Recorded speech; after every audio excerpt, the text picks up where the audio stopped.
Hey, this is the Daily Overpass. My name is Eric and I make apps. Now today, let's talk about why you should always specify your support time frame when you're working with clients.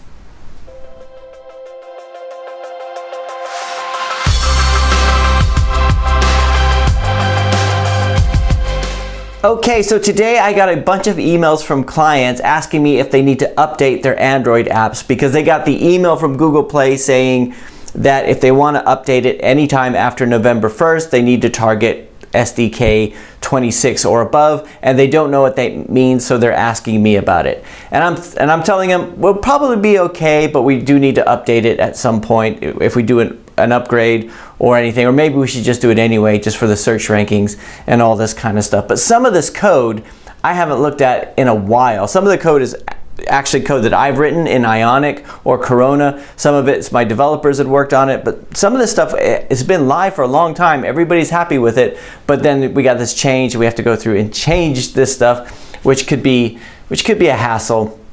Right, but it has to happen, and the app stores change, platforms change, and this kind of stuff all happens. Now, when we do our contract with our clients, we have a 30-day warranty period. So if there's any problems in the first 30 days, then we'll fix it. But if anything's found after that time, then they have to hire us back again. Now, most of the time, if it's a bug or something like that, like something that just went through all the testing, went through the warranty period, and if something's found when it gets out in the field, most of the time I'll just fix it anyway. But it depends on how difficult it is. But something like this, like a platform change, is something that we can't support the application forever. And this is something that it can be a difficult conversation. So it's one that I need to have here today to answer these emails, but you know, they can hire us to do it, and hopefully, see, on all these applications, hopefully all it is going into the manifest file, changing it from whatever it is, 23 to 26, whatever version of Ionic we happen to be using at the time,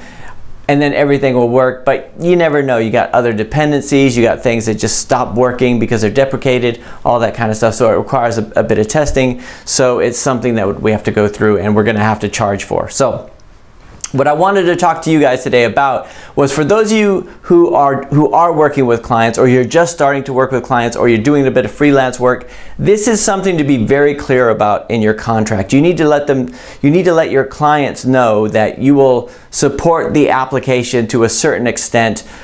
Usually it's a time period. In our terms and conditions, we have 30 days. Sometimes they'll say, could we get 3 months instead, or could we get 6 months? And sometimes I'll go, yeah, okay, we could do that, because ultimately a bug is a bug, an enhancement is an enhancement, and sometimes it can get a bit blurred in between, but you have to be firm, right? So we have that in there. So something like this, a platform change, there's not much we could do about. We just have to go through and well, we have to charge them for it, because we have to do the testing and all that kind of stuff. So, but I just wanted you guys to know about this, the kind of issues that I have here. And if you are working with clients in the future, or if you're thinking about doing freelance work, if you're thinking about doing your own agency work and you're not specifying how long you're going to support the app, it's something you really need to do, because the assumption always is you're going to support it forever. And while you might be able to do that, they're going to call you 3 years from now and say, hey, we have a bug in that application you did 3 years ago and haven't looked at,